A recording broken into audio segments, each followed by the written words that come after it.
Welcome to the BEASTwriter family where social media engagement is encouraged. I am your host, Ryan Sakamoto, and today we have the honor and privilege of having Cal running back Marcel Dancy on the show.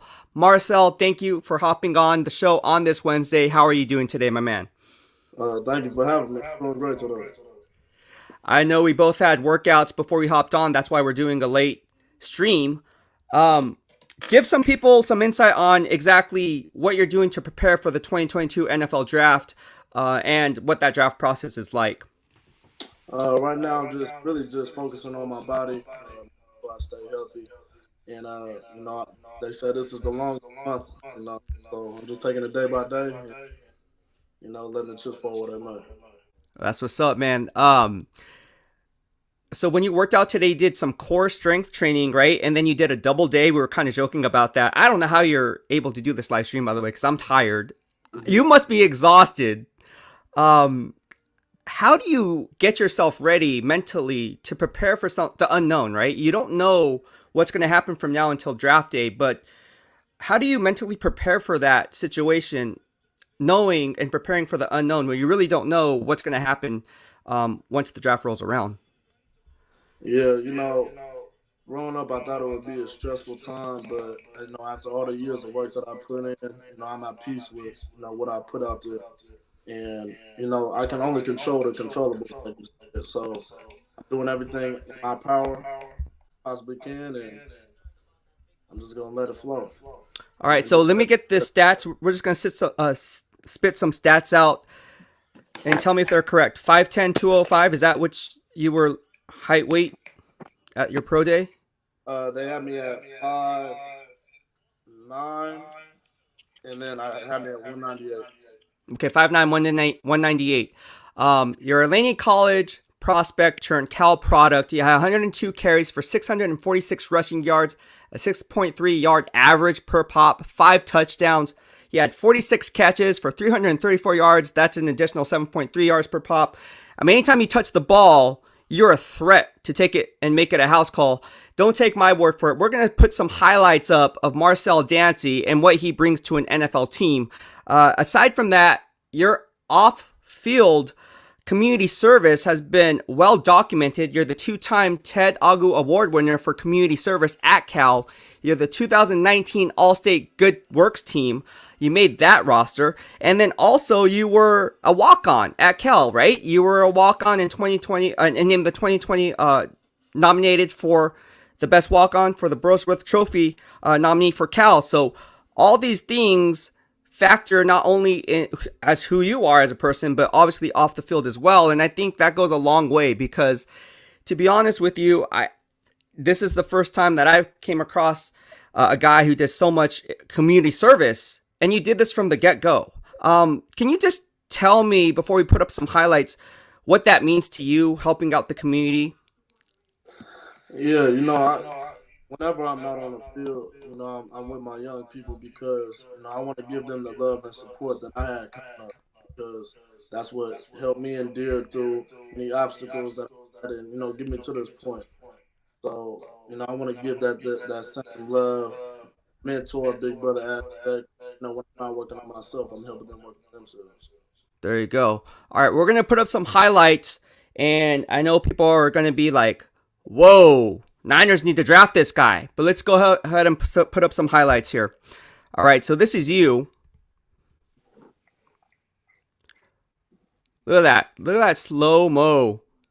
And see how you just cut across the grain like that? Like, that's vision, right?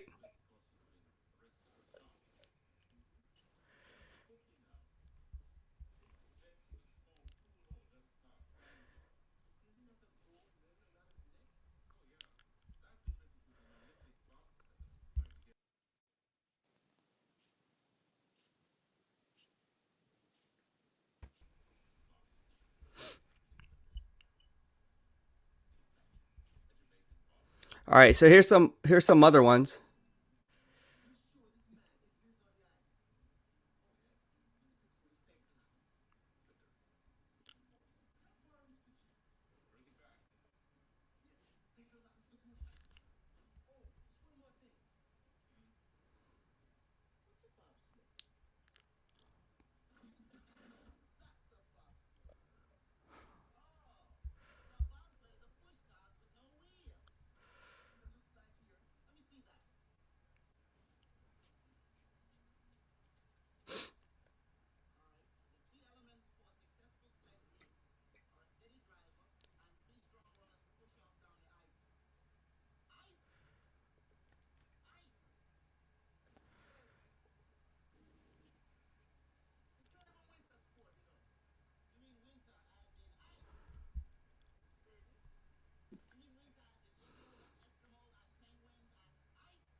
Look at that, dude.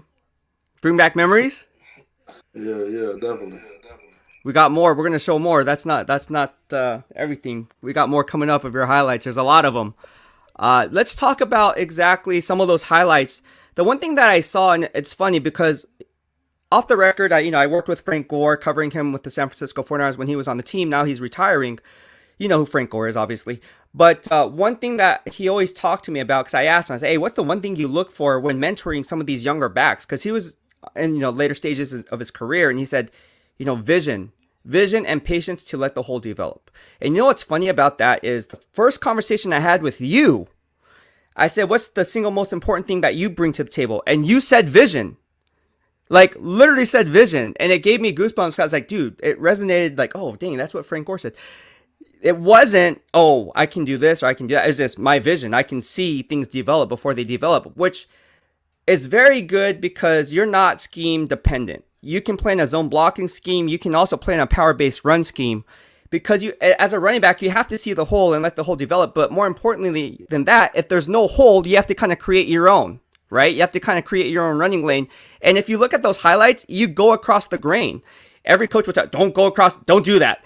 But because you're instinctive enough to see it and develop it on the flip side of the field, you know that was open and it led to touchdowns. So after, when you come off the field, be like, oh, coach says, oh, good play. And that was something that I see. Where do you get that vision from? Is that something that you learned from like basketball because you have a basketball background? Or is that something that was just ingrained from you from the get-go? I think it's just a God gift. Mm. My pops showed me how to play the game. Showed me, all the old school running backs from Bill Sayers to Eric Dickerson to Clement Tony Dorsett, Marshall Falk, LT, Emmitt Smith. List goes on, but I always paid attention to what they did and why. So when I break down a defense before the ball is snapped, at that point I can just run and react. You're naming people. You're naming players. You weren't even born yet when Eric Dickerson was playing, and you're naming players. You know what that tells me is you are a film junkie and you're a student of the game, because how many people can talk about these players? Let's face it, they don't even know who Eric Dickerson is. Who's Eric Dickerson? Right? There's a lot of people. It's interesting that you pointed that out. That's actually, man, you're going back, bro. Thurman Thomas, bro, Buffalo Bills, number 34. I work with Glenn Parker, who paved the way for Thurman Thomas all those years on the relevant app. All right, so let's go ahead and move forward. I got some questions for you. I need to know, and people want to know, your Laney College success story to being a Cal product. Let's go ahead and put that banner up. What was the single most important thing that you learned while playing at Laney College? To some of my talent, I will. Because, I shared the carries with my brother in the backfield of Amari Davis. So I had to be ready at any point in the game to make something happen and help the team win.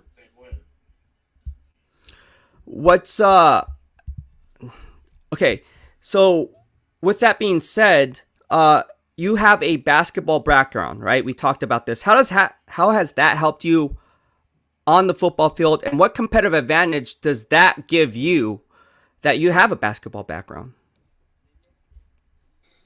To me, it was just another form of competition, to play at a high level.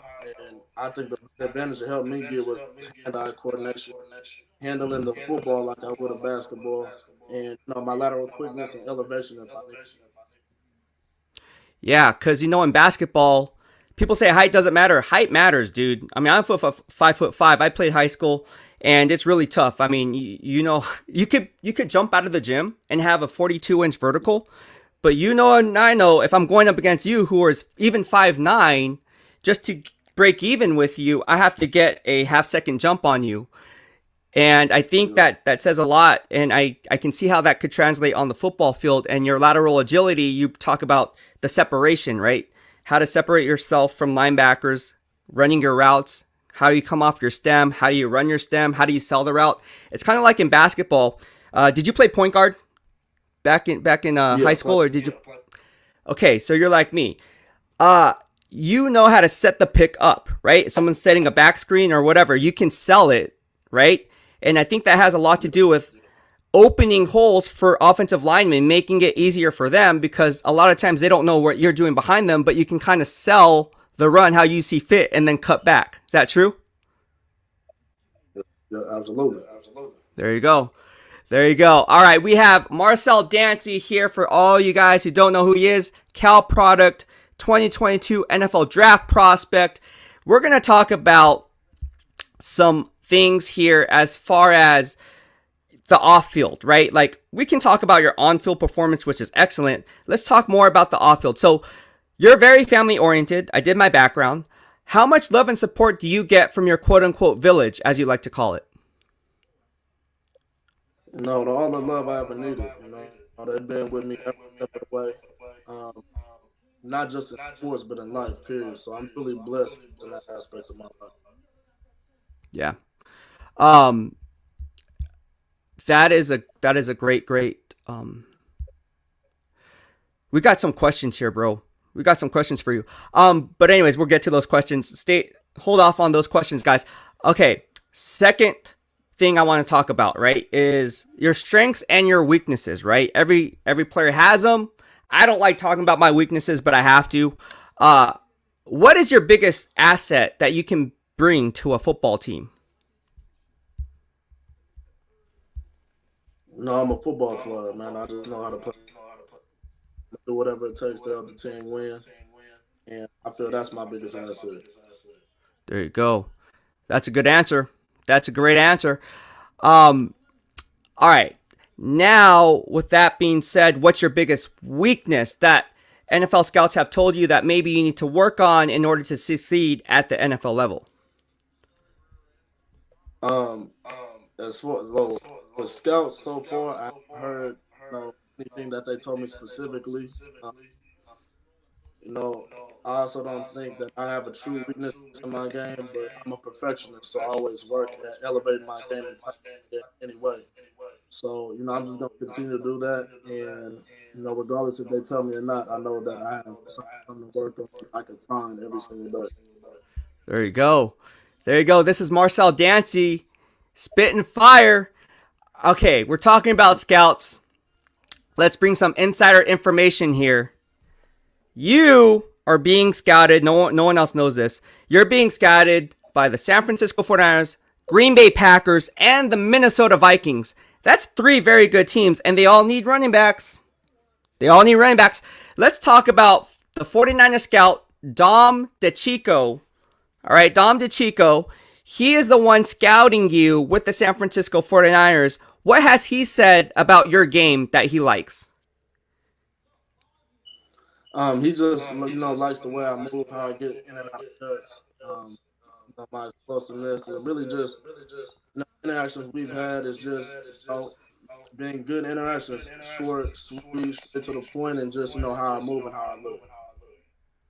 Yeah, that's one of those things that I saw in your game. I really like that about your game. You're very smooth. I don't know how to say it other than you're smooth. You're very smooth in your cuts and your breaks, and you're not a one-trick pony, right? You can catch the ball out of the backfield as we saw in those clips and those cut-ups earlier on. Let's go ahead and bring on more clips.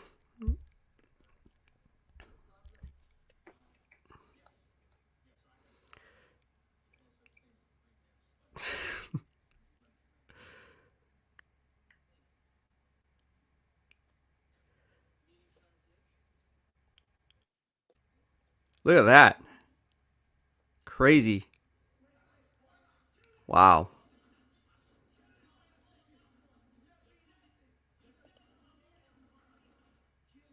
Woohoo! There's your house call, bro. I get excited. I'm getting goosebumps, bro. Here's more. We ain't done with you, bro. We got more. This is Stanford, where you went off for 92 rushing yards against them. You touched the ball 4 times. 4 carries. You had 2 touchdowns against Stanford. What the heck? Yeah. Look at this. Zone blocking scheme. You beat them to the corner. Look at that. Look at your fans are going crazy, bro. It's nuts. Look at that. That's just crazy. So it's interesting because again, you only touched the ball 4 times against Stanford, your rival. 2 of those ended up being touchdowns. Like, Bro, like, where did that come from? Like, that's crazy, dude. That's what you do, though. You know what I mean? It's nothing new to you, because if you add up the stats, and I'm a very analytical guy, you would know every time you touch the ball, good things happen. Great things happen. You have a 50% chance of scoring a touchdown if you had it 10 times and you scored five. That's crazy, bro. That's crazy. All right. So with that being said, let's go ahead and move on. Let's get to some other questions that I have. So we talked about Dom DeChico, right? We talked about Dom DeChico and what he likes about your game. Let's talk about the Packers, right? There's another scout that covers the Western region. He goes by the name of Luke Benuska. What does Luke Benuska have? What has he told you about your game coming from the Green Bay Packers? And dude, can you imagine playing with Cal product quarterback Aaron Rodgers? Oh my gosh, bro. Be definitely a blessing. You know, with me and Luke, so far it's been just real quick interaction. Just you look good job, things of that sort. Just kind of giving me those nods after I was done working out. So that's really the communication I got from him so far. So obviously these are very good teams, very well coached teams. So they must see something in you. And I'm telling anyone who's watching this, man, you have to be on people's radar now. Vikings also love you. National scout Chisholm Opara, I think that's how you pronounce his last name. Excuse me if you're watching it and I mispronounce your name. What has he said about your game? Obviously, they have Dalvin Cook there, but what do you bring to the table, and what does he like about you from the Viking scheme? What he's told me is really smooth, catch the ball really well, run really good routes, and just the way I move is what he was speaking of. Yep. It sounds like the common denominator is they like the way you move. And I'll be honest, like a lot of times that's not coachable. That's just straight instincts. You know what I'm talking about? Like there's some people out there that are just like, nah, like you can't. If there's no hole, they just falter. You have to be quick on your toes and quick on your feet. And that's what I saw in your game, man. That's why it makes you so explosive. Let's go ahead and get to some other question here. And this is kind of like a scout question, but you can't coach heart, right? Work ethic and desire and all that. Tell me why an NFL team should take a chance on you. No, I'm a winner, man, and I gave my life to football. It's not. I live this shit and I breathe it. I get everything I can every single day for it. So my passion. This is what I'm about to do for a long time and what I've been doing. So I will stop at no time soon. And then to follow up on that, I think we talked about it off the record, but you don't just like football. You actually love football. You breathe football. You live football. Some people don't. I hate to say it, but I even have friends who were good football players, and they just told me it was a job. Like I try to tell my fans this. Like there's some people who just do it for a living, just for a paycheck. But you absolutely love football. What about football do you love so much about the game? It's just the moments, the different way of thinking of things, calculating things in different ways. It's really just that feel you get, when you hear the roar of the crowd or those lights come on. Just I'm at peace when I'm in the football. So that's like really the biggest thing. I'm just really at peace. Yeah, that's I can see that too, because you're very calm, cool, and collected. A lot of those highlights, there's people peeking into the backfield, bro, and you were calm, cool, and collected, and you still made something out of nothing. I think that's something that a lot of times goes unnoticed. Like you watch a YouTube highlight or a cut up, and you're like, man, like that was a good run, but like there's a lot of real estate you had to cover. Like it's not as easy as you make it seem, and you make it look so easy. It's a seamless transition for you. All right, so we're gonna go ahead and finish up and wrap up the show with the BEASTwriter 2-minute drill. It's a this or that. It's a fun game. I'm just going to ask you a series of questions, and we will go from there. So we're going to get to know Marcel in the BEASTwriter 2-minute drill. Marcel, you let me know when you're ready, and we can get started. I'm ready to rock. All right. Pizza or burgers? Burgers. What? You're a burger guy, bro? Really? Are you serious? You're serious. Love a good burger. Really? Okay, what's your favorite burger spot here in the Bay Area? Man. You're going to say In-N-Out. Nah. Ah! It's hard to pick, but just a good bacon cheeseburger. Okay. Have you been to Five Guys before? If you're talking about franchises, have you been to Five Guys? They have a pretty good bacon cheeseburger. All right, you have to check out. Oh, that's what's up. All right, lobster tail or crab?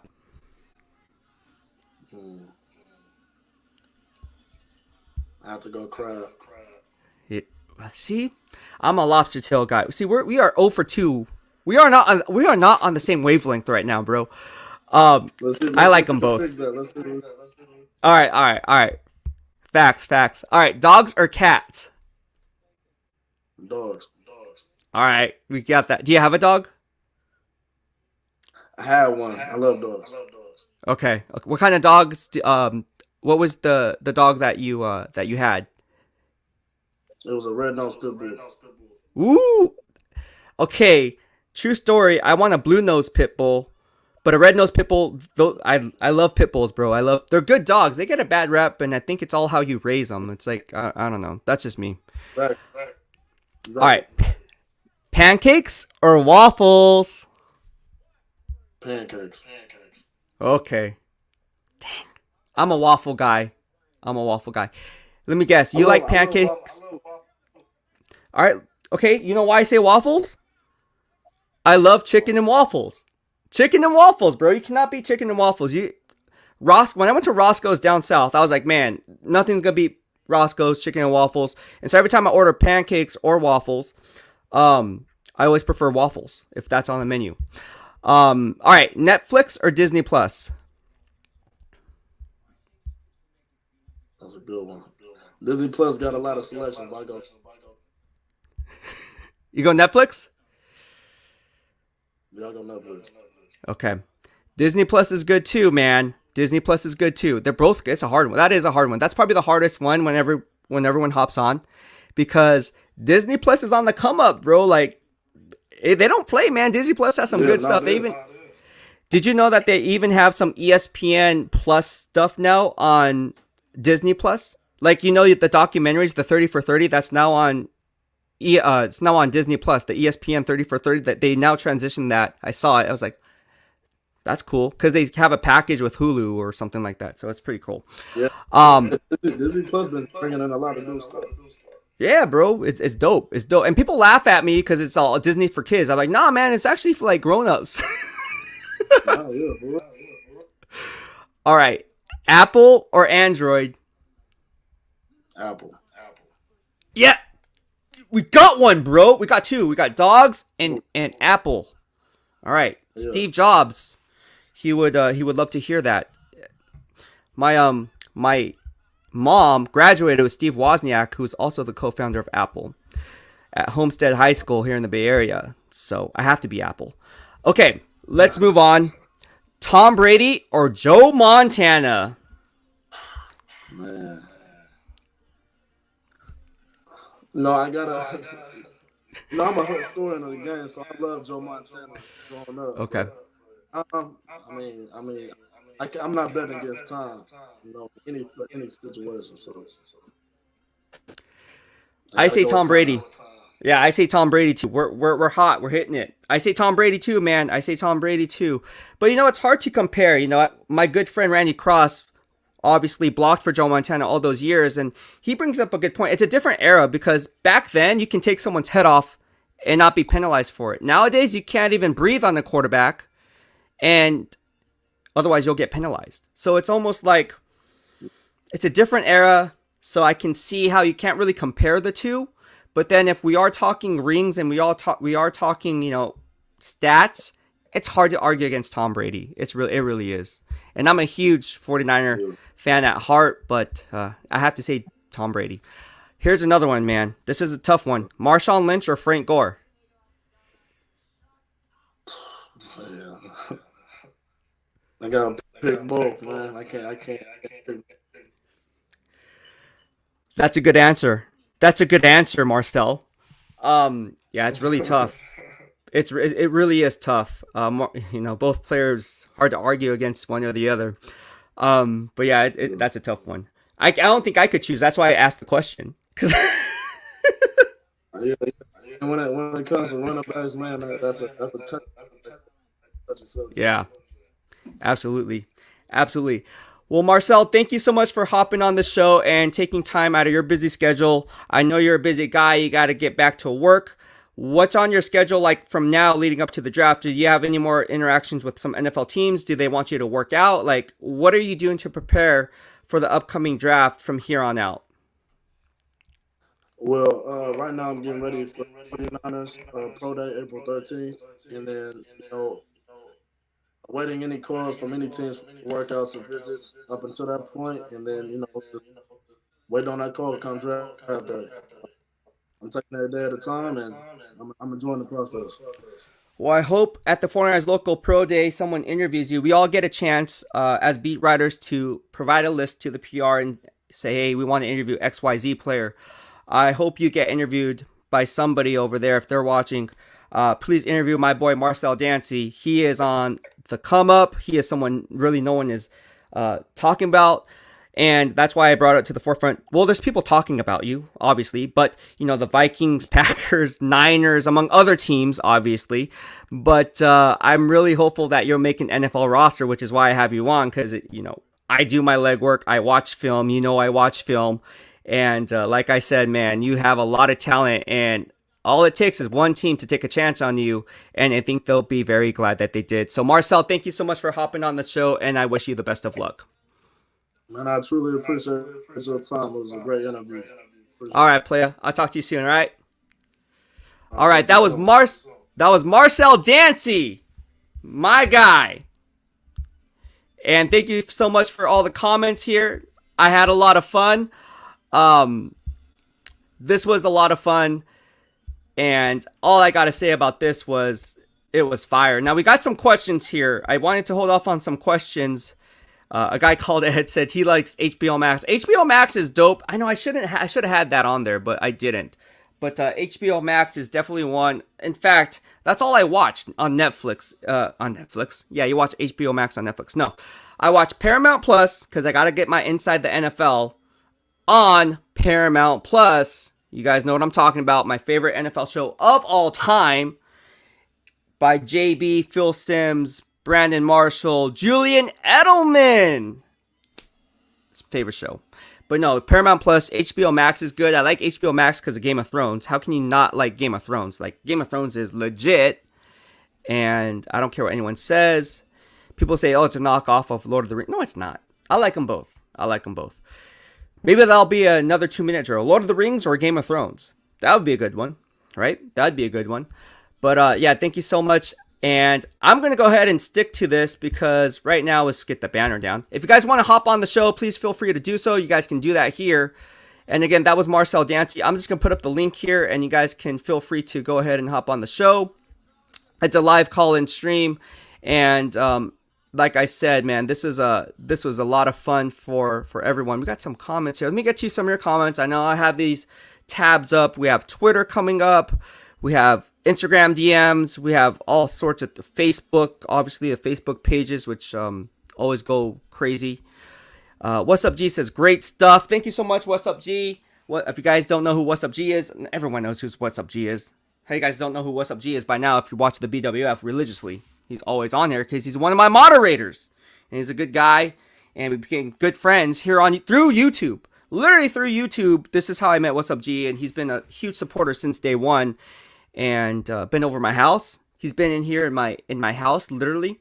And hooked him up some BWF swag. Hooked him up with some other things. And thank you so much. What's up, G? Another thing I want to point out for all of you guys is I do have a BEASTwriter Plus newsletter I want to get out. Shameless plug. I don't give a damn. Who cares? Because at the end of the day, it's fire. And that's just, I'm biased, but whatever. If you don't know it and you want to subscribe to the BEASTwriter Plus newsletter, it's kind of like The Athletic. It's a paid subscription. Go ahead and do so. It's in the description box below here on YouTube, and you guys can go ahead and subscribe to it.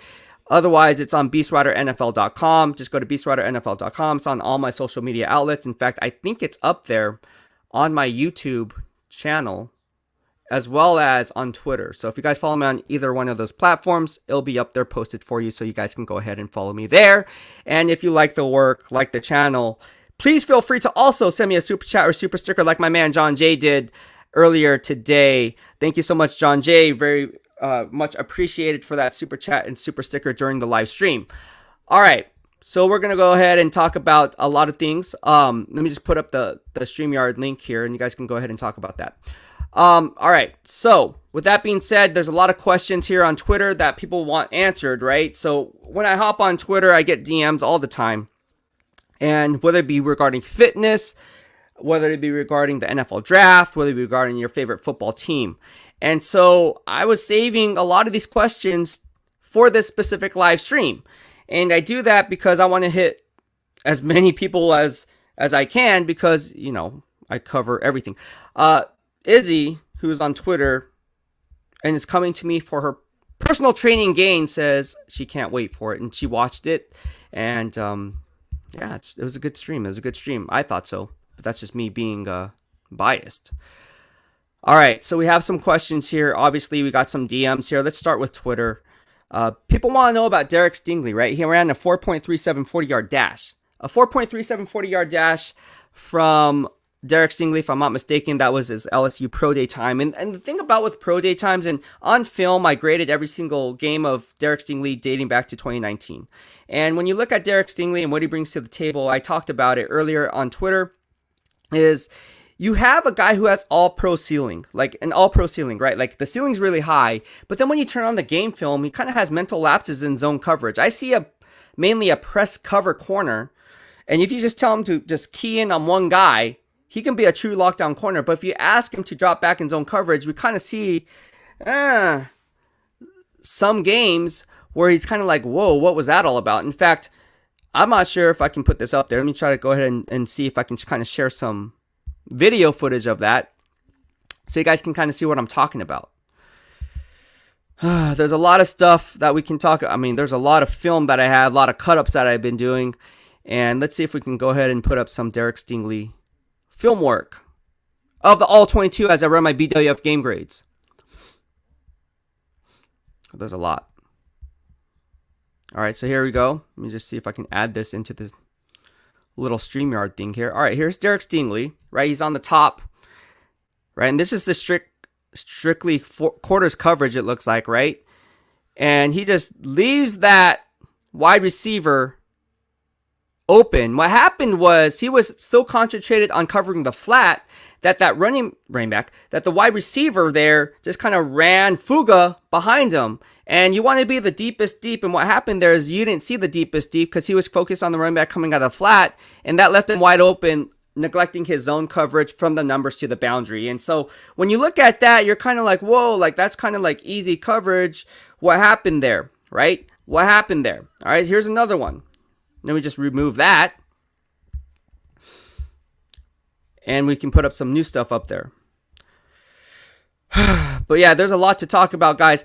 I talked about Smoke Monday from Auburn. People are asking me about Smoke Monday, so I went back and did my due diligence. Smoke Monday is good in that he is a traditional box safety. I don't expect him to be or possess the range to kind of be a free safety, so I do see a scheme-dependent type of a player, a guy who can bring a special teams present, much like a Talanoa Hufanga from the San Francisco 49ers. But the one thing that I like about Smoke Monday is he can really smoke some people going across the middle.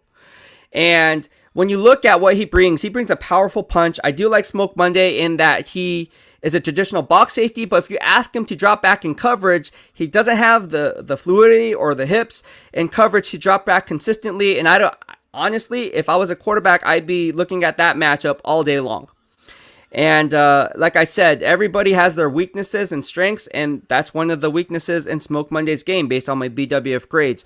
When it comes to a guy like Roger McCreary, right? You look at a guy like Roger McCreary, and I already tweeted this out there. He's the most underrated cornerback in this draft class. In fact, he hits my top 5. He is definitely in my top 5 cornerbacks in the upcoming 2022 NFL draft. I think he is a press corner, and I think you can win with a guy like Roger McCreary because if you look at his traits, he has very, very fluid hips, like or oily hips, as scouts like to say, or Daniel Jeremiah likes to say, or whoever.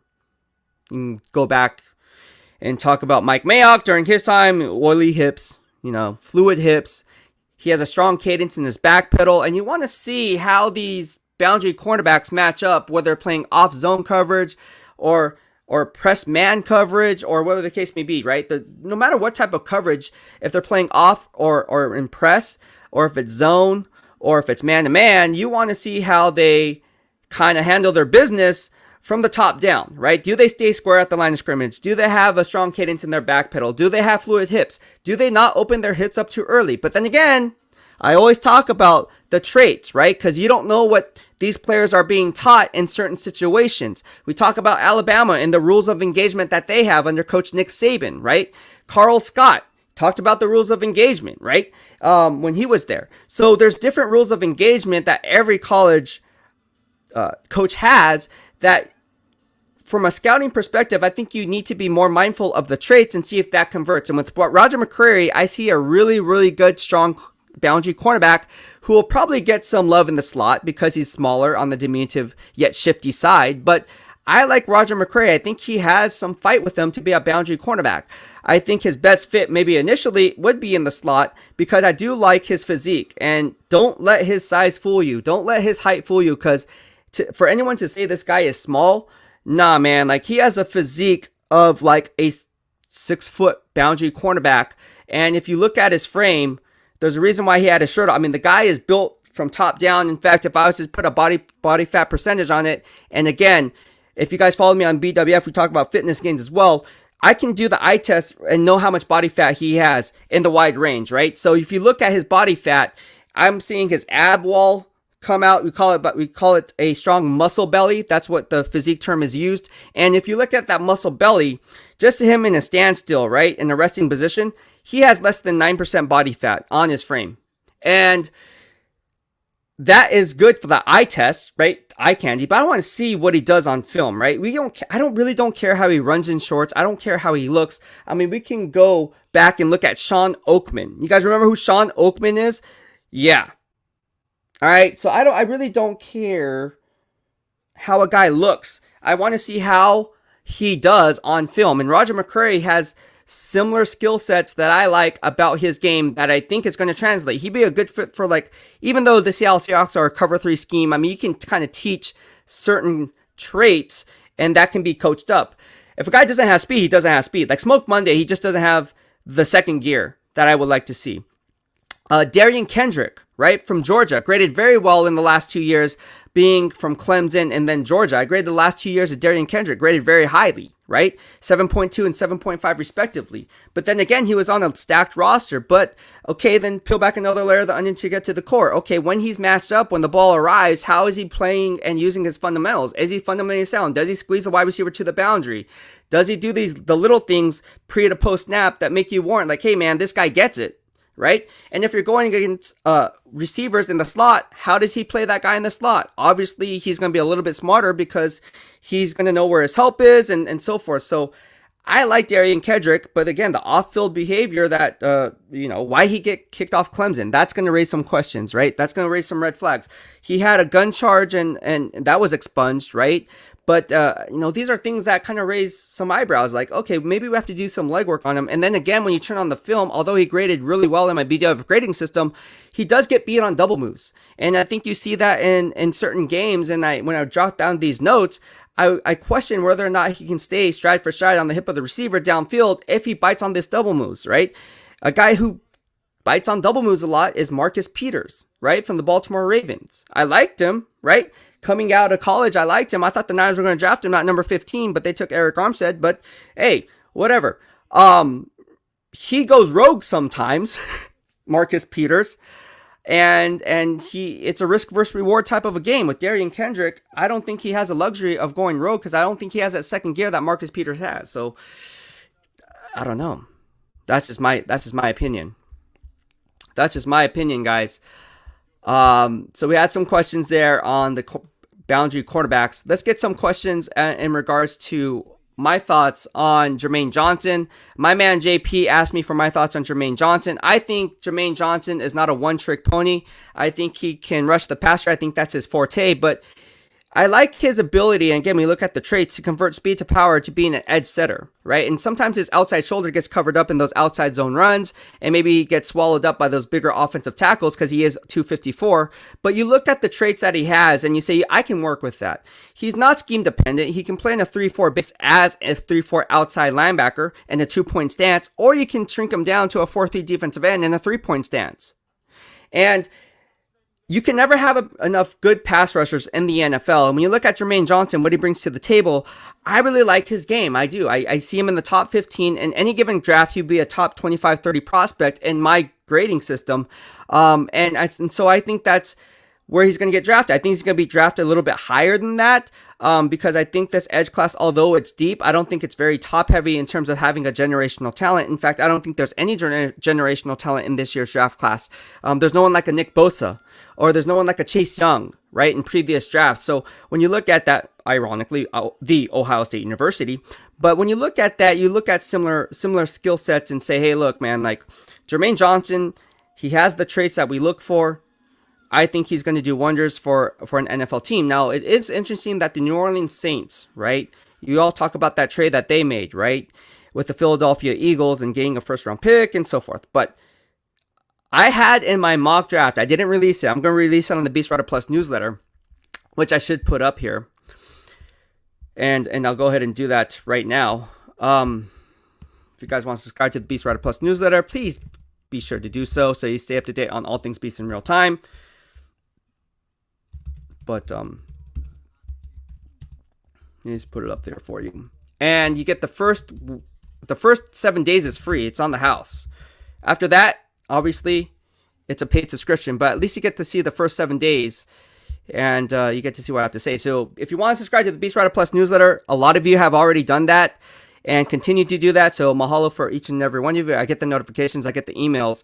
BEASTwriter Plus newsletter is just go to beastwriternfl.com, and it's all there for you. But getting back to some of these prospects, you look at some of these prospects and you take a look at them and be like, okay, like for instance, let me just pull it up, all right? Because people are like, what's going on? What's going on with the draft? Like, oh my gosh, like I want to know your take. You've been off the grid. Well, I've been watching game film, like 65, 70 hours a week of game film. So in order for me to formulate my analysis, even though I'm hopping on this hour live stream, you're not watching me for the 1 hour. You're watching me for the 67 hours of week times how many weeks on a player or players, and that's what you get. So there's a lot of different things that we can talk about, but yeah, when you talk about like Jermaine Johnson, I really like him. He's definitely going to go in the top 15 in this year's draft class. One, because I think he's not scheme dependent, and I think a lot of teams, because coaching changes all the time, right? Coaching changes happen all the time, especially if you're drafting at the top of the draft. It means they're not really a good team, like the Detroit Lions and some of the other teams that just, not throwing shade, but it is what it is. Houston Texans. So if you're going to have a high turnover and you have someone who's damaged goods because they're strictly scheme dependent in a 4-3 base and they can't pay a 34-man front, well, what are you going to do with that player that you drafted so highly? Like, he's on a 4-year contract with the 5th-year option. Do you go ahead and try to move that guy? I don't know, because in 2-3 years' time, is that coach going to be there? I mean, I don't know. How good is the team really at the time you're thinking about these things? And that's the whole thing of it, is like no one really knows. So yeah, it's really interesting. This draft, I like this draft. I was talking to some guy at Starbucks earlier who followed me. He's like, hey, you're the BEASTwriter. I was like, yeah. I think because he saw my BWF t-shirt. But anyways, he was like, oh, what do you think about blah, blah, blah, and this and that, and this is a different year. I was like, man, every year is exciting for the NFL. Every year is exciting for the NFL. There's a lot of every year there's unknowns, so you don't know what's going on. Like, I can't tell the future. I do my best, but I can't tell the future. No one can. So that's kind of how it goes. All right, so let's get to some of my. I wasn't gonna do this, but I'm gonna do this. I'm gonna go ahead and shed some insight on my big board. All right, someone was asking me, have a question here. What's your big board look like? And I was like, nah, I'm not gonna give out my big board. I'm gonna leave out for the BEASTwriter Plus newsletter, which I will. But I will shed some light on some prospects who I really, really like and who I think are going to do well. All right, so let's just go ahead and talk about that. My 2022 big board, right? I don't know why so many people are not talking about Nakobe Dean. I like Nakobe Dean. Nakobe Dean's a good player. I don't know why.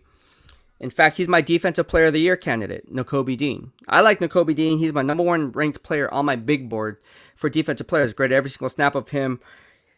Look, the guy can rush the passer. He can hit the A-gaps. He can create pressure up front.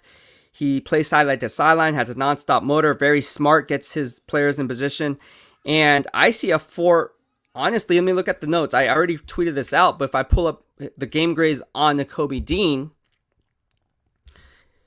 and again, people are like, I don't just YouTube highlights. I don't like just YouTubing highlights and then saying, oh yeah, this guy's good. Like, no, you have to take the good with the bad, happy and sad, right? So in my grading system, Nakobe Dean only has 7 missed tackles versus the run. All right, he only has only 3 missed tackles versus the run. Excuse me, only 3 missed tackles versus the run. Only 7 missed run fit assignments. All right, only 7 missed run fit assignments. 7, that's it. You can count that on 2 hands. That's it. Usually you'll have like 13, 15, 18, and we'll get to some of these players later.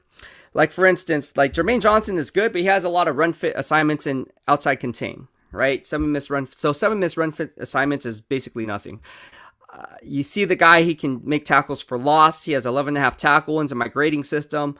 His best games came across UAB in week 2. South Carolina balled out of control with a 9.25 out of a 10. Again, Arkansas 9.5, very consistent. You see his grades are very consistent. Vanderbilt sandwiched in between as the meat, 7.5.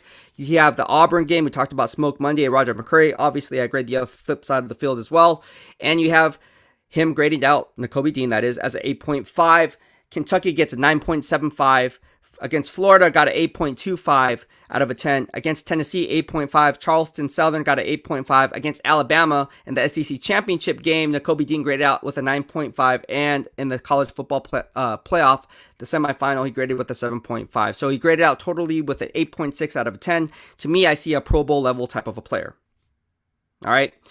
And again, if you want to peel back layers of the onion to get to the core, as I always like to say, look, 4 quarterback pressures, 2 quarterback hits, 3 pass breakups at the line of scrimmage in a pass rushing grading system.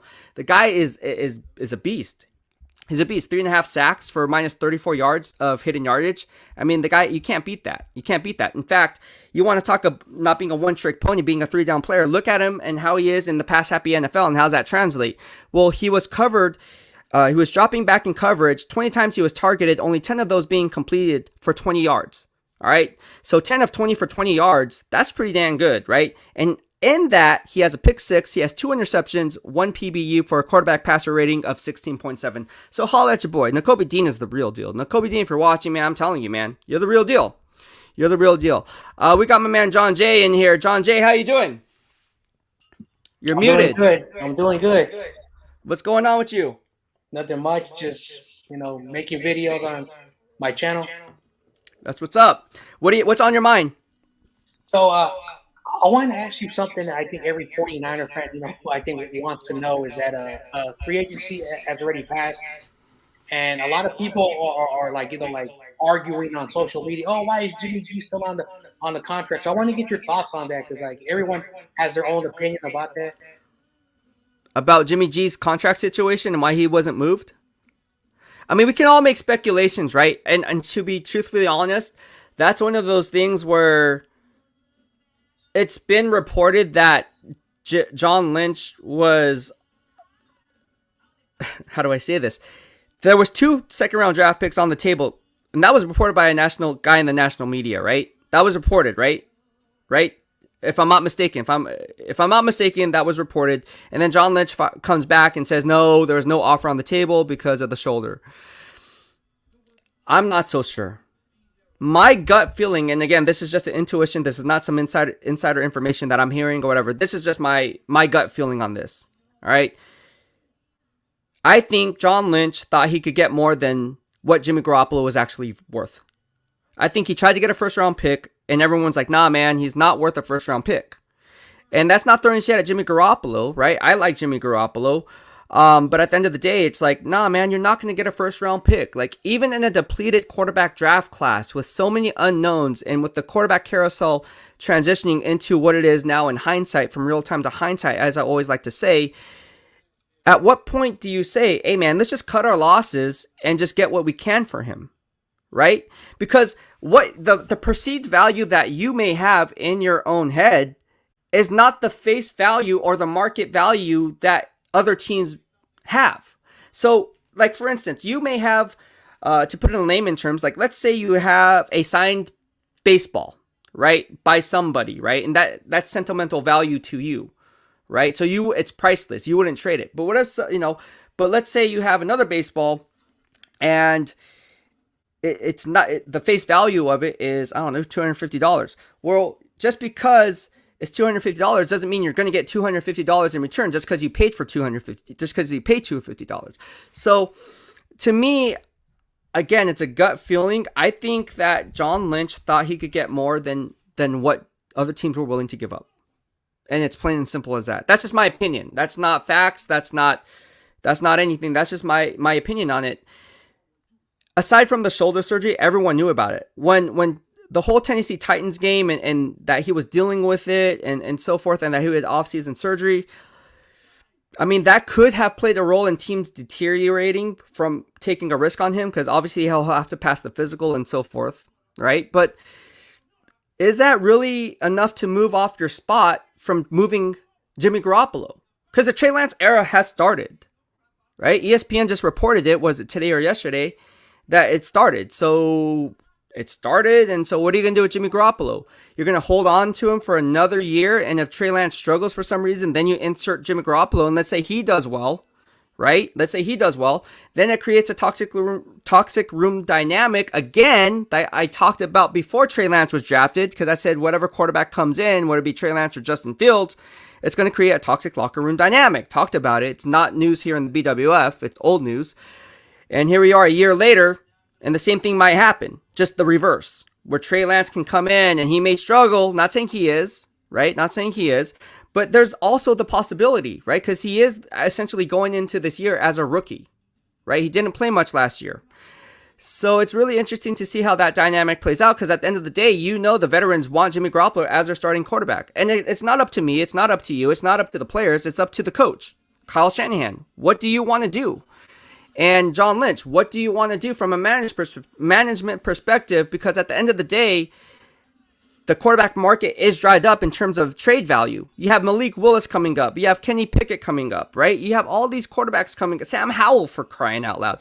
And again, we don't know what's going to happen with Baker Mayfield. So I don't know. I think it's crazy, but that's just my opinion on it. You can take that for what it's worth and take it to the house or not. It doesn't really matter to me, because my opinion doesn't matter on this situation, because I'm not hearing anything. That's just my gut feeling. So. Oh, you're muted. So I got another question. It's about the draft, and one pattern that everyone has been talking about is that the Niners are going to draft an offensive line player or an edge rusher.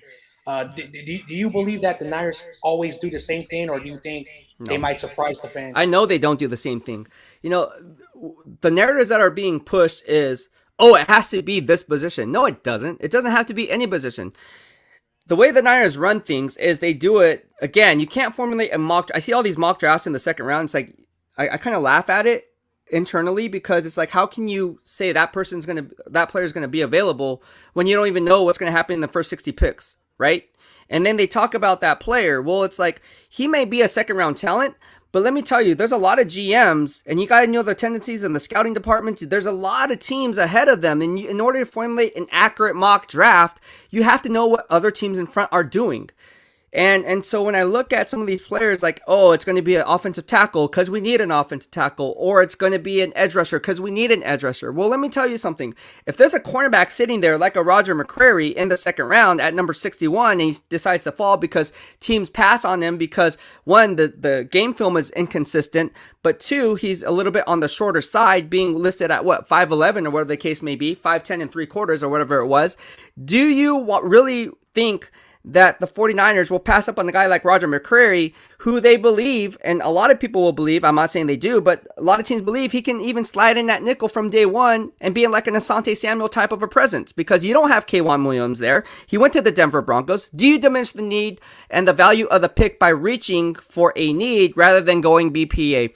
I don't think John Lynch's MO would do that, although we did see it happen with the Aaron Banks selection, and you guys know how I felt about the Aaron Banks in real time as I was doing this live stream like we are doing here, and I said I don't like Aaron Banks, and people, oh, well, you don't know, John Lynch is saying this and that. I was like, you know what, he's not very scheme dependent. He's more based for a power-based run scheme than a zone blocking scheme. He's not very good, in my opinion, for the scheme. That's not a knock on Aaron Banks or anything like that, but here we are today, right? Healthy scratch, and where are those haters now? They're nowhere to be seen, because check out, holla at your boy. So they should have went after Asante Samuel. Are they going to make the same mistake twice? I don't know. But at the end of the day, I think they're going to let the board talk to them. I think that's the best thing you got to do, is you let the board draft how you see fit. And again, you have a horizontal board, and then you also have the vertical board. And then you kind of mirror the two and see exactly what the game plan is when you were on the clock. And again, you got to know what teams are going to do in front of you. You got to know what teams are going to do behind you. And you got to know the 5 to 6 cluster of players that will be around. Because if you're sitting there and you're 4 picks ahead and you're on the clock in 4 or 5 picks, well, you need to know, hey, look, do we have to kind of trade up and give up our 6th or 7th late round pick in order to move up and get the guy we want in this particular round? So there's a lot of things that we can discuss. But at the end of the day, I don't do mock draft because we don't know how the first round is going to end up. We just saw a trade the Philadelphia Eagles and the New Orleans Saints. That trains up everyone's mock draft. I tweeted that out. So for me, everyone can do what they want. That's their own thing, and who knows, they could be right. But at the end of the day, it's like, man, like, I don't like doing a mock draft until the order has been set, or the draft has begun, obviously, because there's always draft day trades. But for the most part, I don't like formulating my top 3 rounds of the NFL draft, which I'll release on the BEASTwriter Plus newsletter. Just go ahead and subscribe to it until I know exactly how the order's being, and for instance, like Tyrann Mathieu, right? Strong safety Tyrann Mathieu. There's some talk about, saw some Steelers blog today as I was working out, that Tyrann Mathieu, who should the Pittsburgh Steelers go after, Tyrann Mathieu or trade up for a guy like Kyle Hamilton, who's probably going to go inside the top 10 somewhere. Well, we don't know where Tyrann Mathieu is going to go. So once we figure that domino, then it's going to have a domino effect on the draft, right? Because you got to look at the teams that have a strong safety or the need for a strong safety. Furthermore, then you got to figure out if that GM is going to, you kind of project, right? Okay, are we projecting here? Like, where could he possibly go? He can go to the Raiders. I can see the Raiders making a power play move for that. And I can see Tyrann Mathieu being bitter about not getting re-signed by Kansas City and want to stay in the AFC West, or could go to the Denver Broncos. No one's talking about the Denver Broncos. I can see that happening. Teaming up with Justin Simmons and Pat Surtain II and forming one of the best, if not the best secondary in the entire NFL in my grading system. So, which they are, because they were second to the New England Patriots last year, but they had J.C. Jackson. J.C. Jackson obviously is with the Los Angeles Chargers, as we talked, the AFC West are best. So there's a lot of different scenarios that we can talk about. But again, for me, in order to formulate a very, very analytical, cohesive mock draft, I need to know exactly what other teams are doing before providing that analysis. And that's just how I do it. So yeah, I think that's what makes it. Yeah, because everyone's been like, oh, we're going to get an edge rusher. We're going to get an offensive line. That's what everyone's saying. And the funny thing about that is, okay, like, do they watch the game film? Do they know tendencies? Do they know the scouting department? Do they know what they look for in a scheme fit, right? Like, one, I know because I worked with the Niners for so many years, but from an outsider's perspective to kind of formulate that analysis, like, they must know somebody or know something internally to say there's Oh, for sure they're going to go after edge rusher. For sure they're going to go after our offensive tackle. Because in reality, let's be honest, until that pick is made, no one really knows. Not me, not you, not anyone. So for anyone to be, oh yeah, they're definitely going to do this, I would be mindful of that and wary of that, because at the end of the day, no one really knows. No one knows. And then I got one more question. I wanted to ask you about the Charvarius Ward. A lot of people have been hyping him up. Well, what are your thoughts on Charvarius Ward? He's okay. Like, he's decent.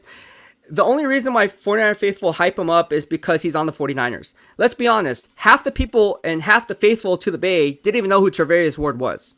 Number 35 for the Kansas City Chiefs. But I graded him. He's in my BWF grades. And let me tell you, he has a great skills. He's very fast, right? As a Bowgie quarterback. He's very serviceable, but is he going to be a Pro Bowl cornerback? In my opinion, no. And that's just my opinion, right? Everyone's entitled to their own opinion. Prove me wrong, Charvarius Ward. I do like him as a solid starting cornerback, but do I like him to be the next, next great Pro Bowl cornerback, like a Carlos Rogers signing? No, he's not. He's not there. That's just my opinion, though. Now watch him turn out to be a Pro Bowl player, but I just don't see it. All right. Thanks, BEASTwriter, for having me on. I always like picking your brain, getting your insights. You're a good dude, man. I like it. Thank you, man. Appreciate you. That was John J. on the show. Alan Santos, my man, who's a Raiders fan. Obviously, we have a lot of Raiders people in here as well. Why do you think more teams like the Niners haven't followed the Rams' business model of trading away nearly entire draft classes for proven veterans that can help a team win immediately? Well, there's a lot of different layers, right, to that question. And let's start with the first layer. It starts from the top down. So if you look at the GM perspective, you look at guys like Ryan Poles, right, who comes from the Brett Veach tree from Kansas City. And then you look at guys like Dave Ziegler, right, who comes from the New England Patriots. And you look at guys who like to build through the draft, like GM Kevin Colbert from the Pittsburgh Steelers. See how I'm doing this? You really got to know what's going on. You look at those GMs like Eric DeCosta, right, from the Baltimore Ravens, another AFC North guy, right? You look at guys like Andrew Berry, right? A lot of these guys that I mentioned, they like to build through the draft because they like to leverage a salary cap on rookie contracts, right? If you leverage the cap with rookie contracts, you're in good shape. And if you can get a solid player in his first 3 to 4 years without having to renegotiate them and overpay for a guy in free agency, why not go that route and then complement the missing pieces in free agency?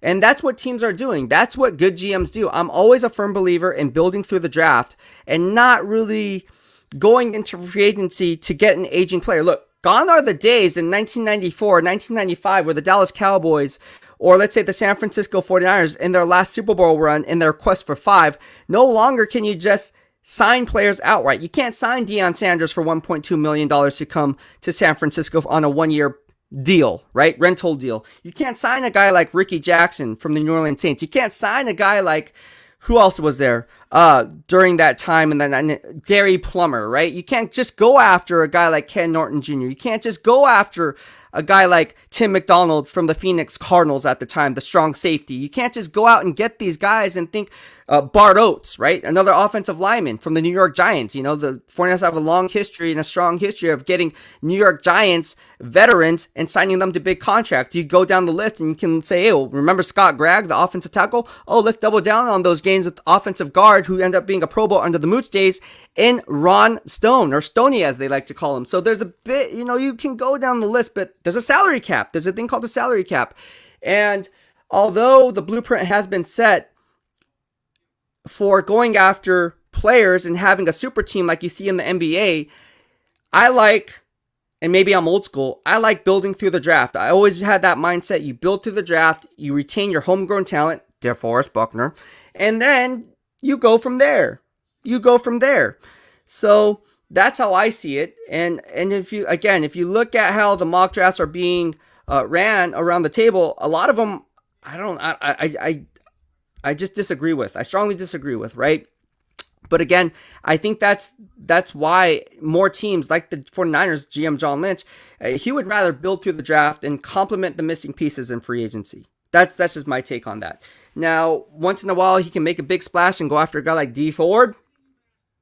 But again, you gotta make sure that these signings are going to be guarantees, and there's no guarantees in life. Although free agency, you're going to get a proven player rather than a unproven asset or commodity, or if you will. So that's why I think more teams or some teams are just firm and set in their ways, and I think that's the way to go. Let's see. Do we have any more questions here on Twitter? We got some questions on Twitter. Let's go to Facebook. Facebook always has some good ones. Twitter has some good ones too. All right, we got some Raiders questions. Interesting. All right, do you think the Raiders should have traded all that draft capital for Davante Adams? Well, I talked about this in BEASTwriter Plus newsletter, and I went down and broke down the trade. And again, from a GM perspective, if you're Dave Ziegler, you really want to look at it from all sides, right? And the different parameters as we talk about here in the BWF. You want to talk about, okay, when we are on the clock at pick number 22, right? What realistically will be there at 22? And then you double down on that in the second round and say, okay, what realistically will be there at the second round pick? And then you then kind of peel back layers of the onion. And then you say, okay, is it worth to pay Davante Adams X amount of money, because financials play a role from accounting's perspective, and the valuation of getting a top tier player, arguably the best wide receiver in the game, best route runner in the game, and a guy like Davante Adams, compared to the draft capital we'd be yielding in terms of the financials and in terms of the type of players that we will be getting on 3, 4 to 5 year contracts, depending on if you pick up that fifth year option, right? So in my estimation, did they give up the house for a guy like Davante Adams? It's a lot. Not going to lie, it's a lot. But would I make that trade? Absolutely. I think Dave Ziegler had to make a splash. He went ahead and got the receiver he wanted. You remember, Henry Ruggs III from Alabama. He's not on the team. He was drafted, 13th overall, whatever the case may be.